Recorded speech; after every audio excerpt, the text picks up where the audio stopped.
le ali ie le atua le fai mea e mawhai o au e ngā e lelei mātou te o fōai e o mai u mātunu ua tunu u e i fōi a te o e o e aua lo malo file mu ua wha atu i nā mai le tupu o le au pa ia le tupu e o lai e tonu ma ua mausali o au mea na e fai e o mai u matunu ua tunu u e i foi a te o e aua lo malo file mu ua wha atu i nā mai o ai se nā tele matau i lo matau tia o lo sua fai e o vai o ai se le vivi e o mai u matunu ua tunu u e i foi a te o e aua lo malo file mu ua wha atu i nā mai. La e oi le vi inga pale oi le vi inga si tia oi le vi inga lo mato watua. Ua ea ona whaane ene eina le tupu mamalu ma le atua sili sili ese o le atua o le langi ma le lalo langi.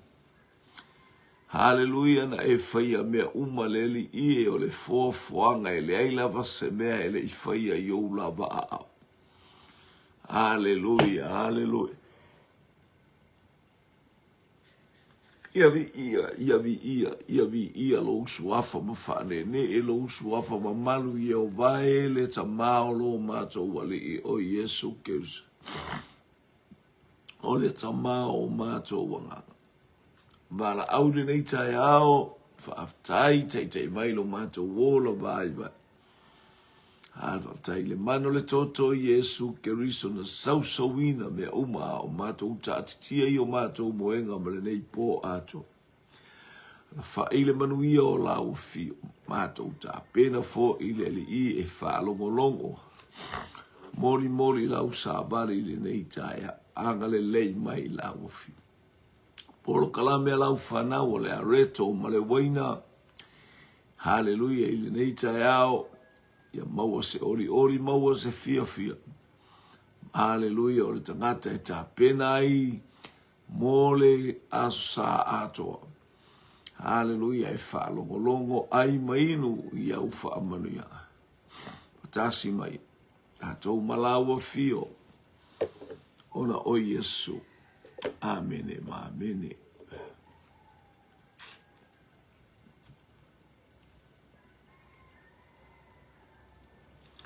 Ia whatalo whatasoafa manu malo i Yesu Kirisi lo tātou wali i moro tātou whaole le ni tai au. Malo le soifua, whatalo whatu le aingo le whatuatua. Ia uwhaifoi ona. Mau mai ni tai au mātango fia tātou whasoa whatasi ai. Ile winga o afio ngā le atua. mo tātou whaatalofa atu penga ta whailangi, talofa lava ngā te whalero tātou whalewale sa Global Kingdom, iei le anga le lei o le atua mo le awina atu i le atafa ma le tu o fe au o le tala le lei, haleluia, ua awina mai e le i mo i tātou, ia manu ia lau ma whalongongo le lei tae au, haleluia, iei le anga le o le atua, leu te i le, lei te i le mata upo e valu, lua le tupu alo mata upo e valu, haleluia, praise God, o leu te i le whamunianga le whawhine lea, praise God. E fōringa mai mata upule pe o mata upule ta tauna i o ile mata upu e wha. E ta tauna so o mai mata upu e wha. Hallelujah, ine i wa enga i ala wai tau mai whai upule ala u. Whai upu mua o le whai upu e ono. Hallelujah. O whai atu elisaia ili whawhine. Na whaola ina e ia na tamatane. O whape atu tu ia ilunga. Ina utu wō maro a inga. I au mau i se mea mawhai. Ona e au mawai. A wā ua wala au e Jehova i le onge. E o ai fōi i le nuu i tausanga e fitu. Ona tula ia i lea oi o le whine. O whaia i le upu a le tangata o le atua. Na lato wō malona a inga ua au mau i le nuu o Filistia i tausanga e fitu. Hallelujah, vi ele li pe ole e mo i le ona ole tala le e se mana ia al tusola o mamao ti o fine le na oti la natane.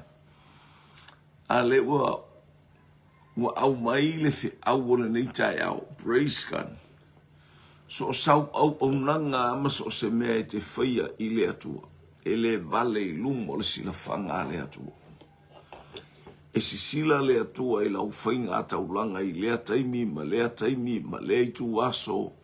Hallelujah, e whaamanuia fo i le atua i ate o i mea umalava e te whai.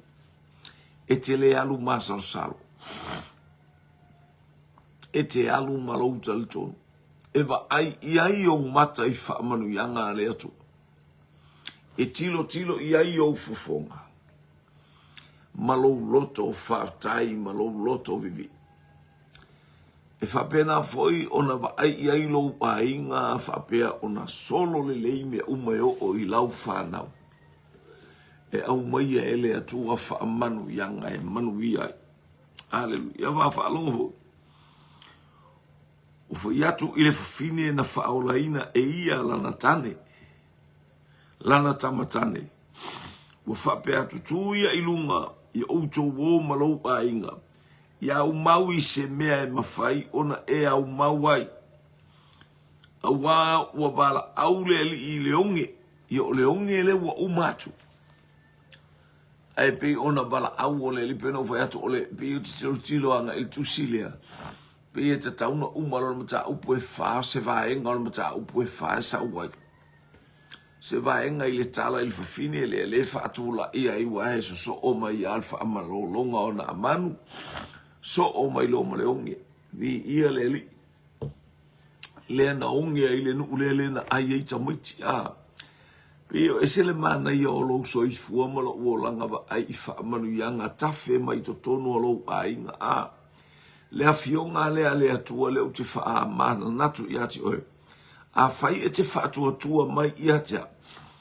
E tafe mai vai e tele i to tonu i ate oi. Hallelujah. O loo tala noa ia vai e tele, o loo tala noa i le palasi mai o whaamanu yanga le nganga pai. Whai mauti noa, whai male malosi, whai male iloa, whai male, hallelujah, file mu, whai male fia, whai male ori. Aisia, whaamahoni i le atu. A meu whaatonu waina au lea whawhine e to atasi. Ai whawhea isi whawhine. Mana tua ele, au auna lea tua. Le ala na savali mai ai, ma le ala na alua ila na tala inga. Esa ia va ai ile anga le leio le ainga le. Na fai ai lo lato fale. Haleluia, ma fale afe il tangata o le atua. Haleluia. O tato ia il teimi nei o teimi na ana o tangata o le atua. Al teimi nei o aiso se tasi afe il o fale. Alofa i outu a oi a o e malanga. Ia whamanuia ai le atua i lou a inga ma mea uma i lou fale o i lou whanua o lau ato ele mawhai o na mamae whamanuianga le atua i lau ato. Leanga oe o le tangata e te vava ai i manuia o le atua. Vi ia le li. Praise God, praise God. Tatou te whaftai i le atua. Haleluia i lona nga leima na whamnuianga i lunga i ate i tātou. Haleluia. Leo tātou whalongolongo. Haleluia. Ile upua le atua i le neitai au.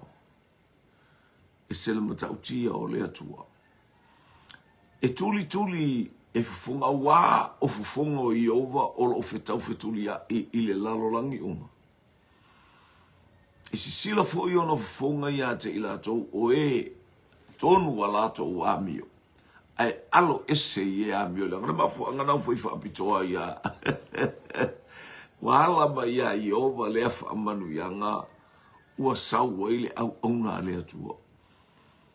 Ai te iloa oe, ua tātou ile taimi o le whātaunu uina e le anganga pa ia. E le ngata ina e au auna le tangata o le atua. E whaitaulanga i tangata o le atua. E whaitaulanga i le atua i mea uma e te tōina i to tono na ngā ruenga le atua. A ua sili o na whaamanuia lo roto o le anga oe o le tangata. Haleluia. E te anga le leima e anga alofa. E whaatino ai taulanga uma ua whetala i ai le atua. O le anga le leima le anga alofa. O taulanga whaapea e fia mai ai le atua. Whaftai ai le nei tae ao. Maua sau whaalongo, maua fo i sau whaalongo longo i le upua le atua. U te sau e fola le upua le atua. U te whaamanuia fo i lo uloto. E whaamanuia fo i lo uloto ina u whaalongo longo i le whaamatalatala mai e le anganga pai. O whaamanuianga e o ia te oe e le mawai. E le mawai ai tau masua sua la wipupe o la tavita. E te laulau mai mea o le lau ai maa ui luma o e ita mai. Ua e whauina lo ulu i le suau. Ua tau masua sua la wipu. Hallelujah. Praise God. I ia le tua. O tu ia i lunga. I nā o to wō malau a inga. I au maui se mea e mawhai. Ona e au mauai. Awa ua wala awe Yehova i le onge. E o foi i le nuu. I tausanga e fitu. Fitu tausanga. Fitu tausanga. Pe ia o tala foi. Ale le nfa matala i Josefa. Farao. O au miti o tausanga e fitu le lei ma tausanga e fitu e le anga ai. O le winga e o mai ai le onge. Ma tausanga e fitu e o mai ai le mau i le nu. Ma na ia le whaamtalanga o le miti oli ma fia Farao. Au o toi tu watu ai Farao. A fea la ona o. A fea ona fai se mea e. Whaasauina ai le nu. Longo e le talia le tangata o le atua. Iosefa. Ia fili e Farao se tangata poto mata mai mataulia o tangata umaia ua le ai ma se isi e mwhaina na ausia le miti e Farao. E ausia lona wha matala ina ma lona wha ai loa ina. Mataulia o le miti a Nebuchadnezzar. E le ita ua ile au popoto le miti. Ua ngalo ia Nebuchadnezzar le miti. E ese mai le miti a Farao. O le miti a Farao. Na whaamatala e Farao povi pa ma povi peti. O au saito pa e ma au saito puputa. E ese mai whaamtalanga o le miti a wharau, wa ngalo i a wharau. Tātou te iloa i fo ile mata utia o mea lofa le atua e tu uilana whanau. Ma le anga le lei whaasoa o le atua i tangata e muli muli ta i masa ili atu ile atua. Peno vai atu sa ili le fafine lea. Se mea e whaamanuia i tangata o le atua e nofo i tangata o le atua malata lia i aso o le mea na whau mai le loto. O le whaamanuianga fo i o Iosefa. Hallelujah. O le tangata na ia ta lia ti ngā ma whaingata. Whaali mai ia te i tātou o tātou fo i o tangata. E ao na tātou ta lia pua ngā e tele o leu tātou sāba. Vali ai te mi umalama e pua ngā tia le ala o tātou oiai. Hallelujah. O lo taumanu o le nganga whaasala veima. Whana mai. Au atu mai le pule male mana o mea tau le atua i ate oe i atea ta te tali atua i u whana le olo lea ele olo uso, ele olo utua fine, ele olo utua ngane, ele olo ainga. Hallelujah. E te lua tau pe, e te lua misa pe fatino ai. Ai tātou te vava i atu i le atua e tusa o lana feta lai mai ala i lana awhionga pa ia. Hallelujah. Tau te le tau matangata o ali i mawhai pule o le vani moni. I o tātou te talo i le ali i e lea umo. I ia le atua. Praise God. Wo o mai le onge. Sa ili e fitu aso. Fitu tau sanga o le onge lea. Ia len whaamatala e Iosefa le miti. O le tu unga fo'i ma le tali a Farao. O ai la seisi. Langa la wailo mai Farao wa uma le leia tangata popoto ma taula aitu. O ai tangata uma i to tonu alona malo ele ai ma se tasi. Na te whaasao ina le nuupe na te alofa i le nuupe na te iloa whaamatala ni me whabea. E fōua tautala mai whalau i le winga o le atua. O ai se isi e mawhai o na whaamatala ina le nei me o le tangata o i eile a ngangapa ia o le atua. O i loa i e wharao a langa i le a ngangapa ia o le atua. Hallelujah. O whaalata i le loto o wharao i le atua. E ui aina ma mau ese o lai mana o na te tau fia le atua o le nei lalang. I mana o a wharao i me wha. Aia, na tōlo na pulou whaapeatula o mama o le pule o mea umai tono o le malo a vatu tangata lea. Ia se vai le se lima e si ios tangata, po se bisa, po se taua ia Iosefa. Aleluia. O ia o boto fiefra, se le mana ia a. Aile whaamanu yanga na o iai. Vai whaamanuianga o lana tautua. Vai le whaamanuianga e sa o mea uma wa o. Ina o le teimi o mai ele o nge aua lava ta apena le nu. O lana whaasoa fo i o le whaasoa whaaleanga o mai le o nge i le nu. E tusa malea male a fionga le atua. Ele o mai se o nge i ate i tātou. Ai o mai le o nge i ate i tātou. Hallelujah. Ona ua tātou le whaitau i le tuspa ia pe o la le tusia a mosa. E o mai leonge le o seonge i se mea ai po le fia inu. Ai o mai leonge ona ua tātou le. Hallelujah. Ona ua le maua le a fionga le atua. Ai se a ua tātou vala ese ma le a fionga le atua. Sa au auna le tama o Samuelu i lumo. Ia Yehova i lumo Eli. Ua vala fo ile a fionga i oba i o naso. Mua Samuel muta upe tolu fai mua malu. Ua vala aisia u whaale tonu leo langa o le tangata laeta i ta ile ainga. Whaale tonu leo langa o le tangata laeta i ta ile e kalesia. ua whaima awala e masangia ai mea uma. Mamale ainga, mamale e kalesia, mamale whanau oka. Aba ai atu ua whaima mea whaaluma ili whanau pe a whaale tonu lo olanga malo ola. Lea. Oh, hallelujah, hallelujah. Pa maila na tala tu ilunga e oe va aise mea tau te au maua. E ua uta ua ia te uto. Ole a o maile onge fitu tausanga. A tala noa ile fitu, tala noa ima taa upua le atua. Ole a to anga o polo kalame le atua. Hallelujah. Ole sasa maile le atua ile nuu. Ole sasa ma ilo ainga ile neita yao e ta pena aile vai aso fou. Hallelujah. I tape nanga mata ngofie. Ole awina mai ole nganga pa ia mato e faa mumule me alofa.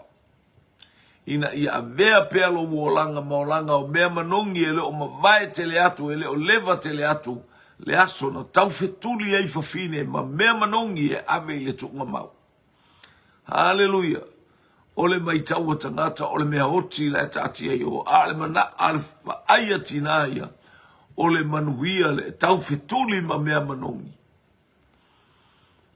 Yo ma mea manongi e asi ai le tunga mau. Praise God. Whapena le tae ao ma lea tae ao ma taimi uma o tato iai. A o tato iai ngalu, hallelujah. Ma ba ai ngā tata lata mai. Hallelujah, o le toi tū sa tato whamanatuina. Hallelujah, mai le olo tato wali I whaola. O na tūla iai le ora fine ua whai iai le upu. Ale tangata o le ato, wala tō wō malona ainga ua au mau ile nu o Filistia e tausanga e fitu. Ma ile nu leo ai. O le nu e whai mo lato Fili Israel. Aya, praise God. Na watu wata lia le leile ainga lea. Aisia, o lai ai le mamalu o le atua, o lai ai le lei o le atua, o lai ai whaamanu yanga le atua, o e vai. O ia tau tu ilunga savari lo. Hallelujah. E halau na le ngau yoi mai whaamanu yanga le atua. O na la tātou te whaalongolongo. Ai ese le mea le tātou te whai. Ma aina tuturo ilunga le pela e toa wha. Whai le ngā yoi nga make a move in their heart.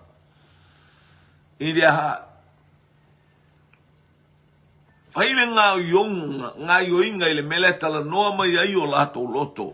A tātou no nofo nei, tau te oti.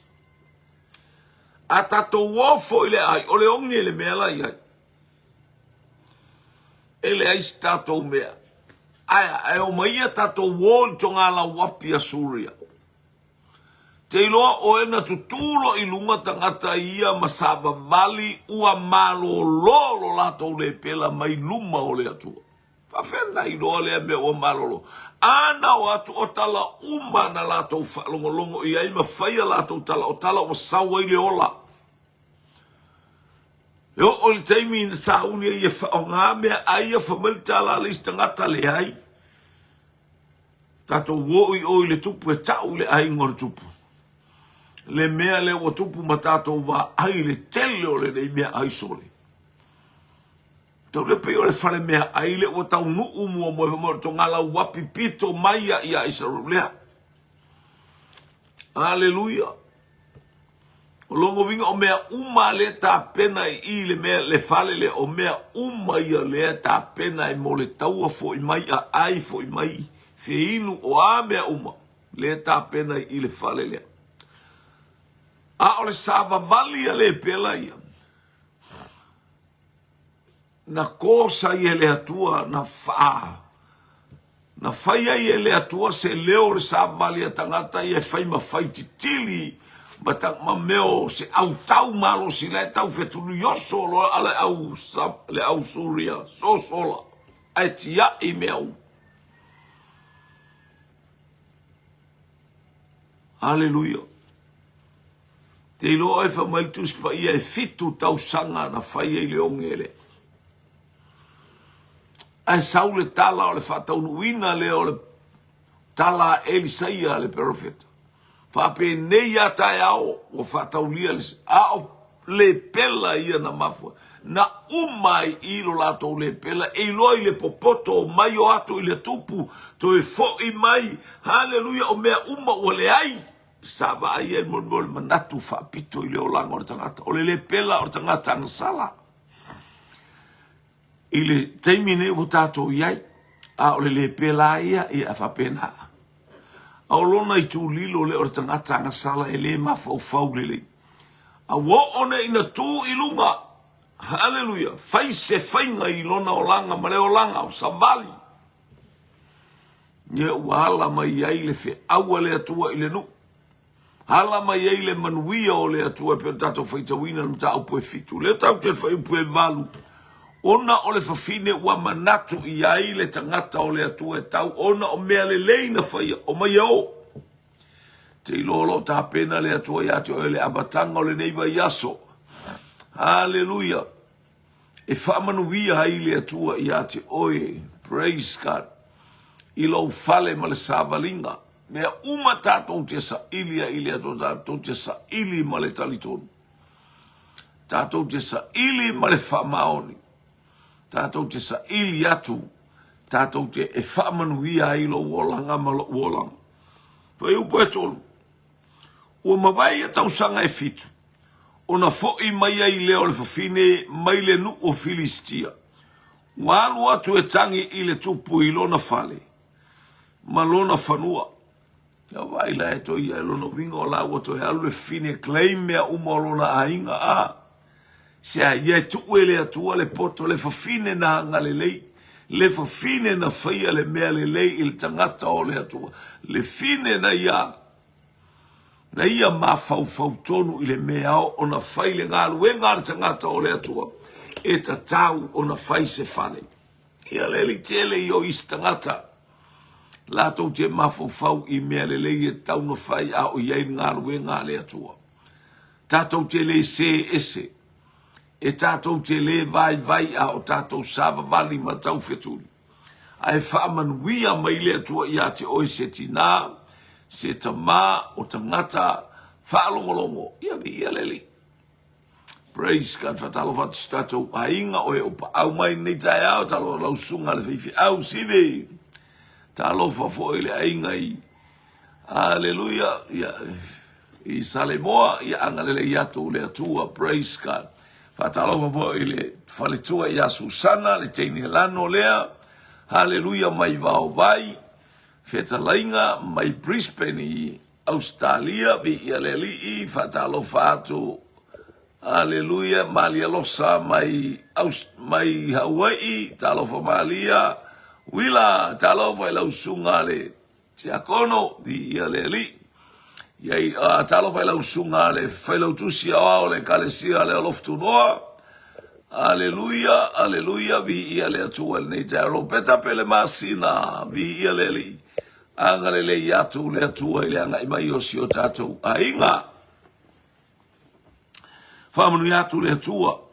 Ua tautala le tupu ma kiasi le au auna. Le ala ino whai atu o le tusi lea e valu. Peia o le amatanga lea haleluia. Ua uma ua o lai o le mata upo e whae tauna tu ua ili tusi lea. Ona lewa to e ta umaile ingo kiasi. A o kiasi ua le au ngā ua le pela. Mo le to e whaia ma au auna. O sui le au auna aisea. Ma ia o iati o le pela e whaababau. Patawriana le pela. I lona a mio le anga ma mea na alu to e aisea ia na amanu. Taimi na malo loa i na amanu. E peila o le tusi na e lima. Uma lo le tusi e lima so o mai ma le tusi le a ele tusi le tusi ono. O le fasfua i tau le tauna ia ina ila utitilo a uia na oa. Lewa to e tau mai ki asi ala wa umana na ave ia iele tautala ia ile tangata o le atua ile le pela e o ia. Wa tautala le tupu ma ki asi le au na tangata o le atua. O fabeane ina tau mai ia tia ua vavenga uma na faia Elisaia. O loo tautala hatu ia ile tupu ile tangata oti. Na whaolaina, whaauta foi. O le whawhine ana le tama na whaolaina eia ua tangi mai le tupu i lona whale ma lona whanua ona whaiane ai lea o ki asileli. O ki asileli i le tupu o le whawhine lava le nei o lana tama foi le nei na whaolaina Elisaia. Haleluia, ona fesili atu ai lea o le tupu i le whawhine. Ona tala mai ai lea o ia iate ia. Ona tofia lea le tupu le tasi au na sili. Ua whape atu ia toe a watu iate ia ana mea uma. A toa ma mea uma na tu tupu i le whanua talu le aso. Na tu ua ai e ia le nu. E o i le neila vaso. Ni ia li. Le whamaoni ma le au nanga sa whaia le fine. Lona ese ma le nuu ona u whaatonu ia le tangata o le atua le ao o mai le onge. Lea ua iei le onge. Lea ua toi fo i mai le fine. Lea ua tu mau pea whaamanu yanga. Au wale le ua whaalongo le tupu le lotu. Tele nao matai o a inga e le lo lotu. Tele nao tai o ngā luenga le māloe le lo lotu. Wai te o tele tangata whemi tai o atu na le inupia o le tai au ua le atu se lotu. Awana ale mālo loa. Haleluia, awhi e whaalonga a oe le ei e tonu ai le upulea. O le mana onga le whi au le atua. Haleluia. O le mana onga le whi au le atua. Whaitaulanga awa wale ise taimi tate whaitaulanga ai ma le loto i le atua. Whaitaulanga ma le loto i le atua. Mea uma tate whaia ia whai mole vi inga o lo tatou tapa au o i le langa.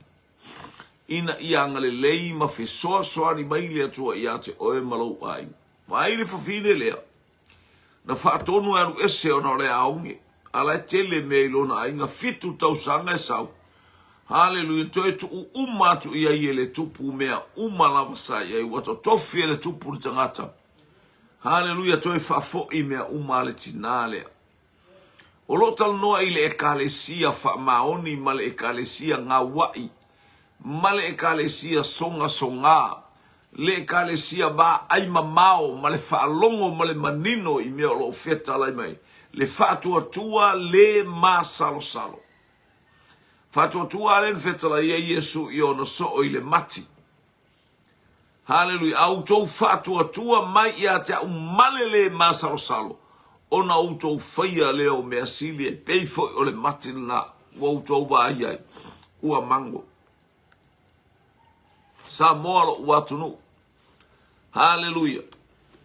Olo o iai, olo soi fua le atua. Wa tatou saba mali nei i le teimi o whainga taa. E le mawhaina to e whafo ina e le poto le lalolangi po le tino nei. Haleluia, mea na iai sa moa na mua. Tatou wa aile nei vai tau, wa se asea e tilo atu i asa mo lau se to na i ono nofo maiti lalo. Haleluia, fai se vai fafano mano nofo mai e whaatali i el teimi e ma o ona i tangata matutua. Haleluia. Aya ua whape na e o ito na ia whaife au sa whai sa mawhana whana ile au uso. Ua le o to ia nei vai tau. Aya, o tatou tilo atu i suinga te tele ma wa ainga te te. Tatou wa ai atu i tu langa o ia meo ta ngā pea se ua wha te tele ina. Haleluia lo tatou i lo le soli o le tula fono a le atua. Soli o le aua tātou te whaamalini i toto, aua tātou te whaamaringi ina le toto le ali.